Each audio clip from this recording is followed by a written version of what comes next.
যেতে পারবো না, বুঝলি? না না, তুই এক কাজ কর তাহলে, তুই বরং সোজা হলে চলে আয়, আমরা সবাই টোটো ধরে ওখানেই চলে যাচ্ছি। ডোন্ট সিন ক্রিয়েট শতরূপা, আমি বললাম তো আসছি। আমার ওই লড়ঝড়ে টোটো করে যেতে না ভীষণ সাফোকেটিং লাগে। তোরা যে কি করে অটো টোটো করে যাতায়াত করিস কে জানে বাবা। হ্যাঁ, ঠিকই ধরেছেন।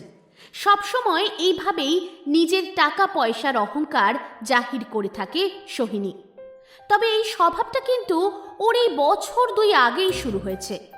হঠাৎ করে কেন যে এমন হলো বুঝতে পারে না শতরূপা। ছোটবেলার বেস্ট ফ্রেন্ড, যার সাথে জামা কাপড়টাও এক্সচেঞ্জ করে পড়েছে, সেই সোহিনীকে এখন আর চিনতে পারে না শতরূপা। কথায় কথায় ছোট করতে থাকে আশেপাশের সমস্ত বন্ধুদের।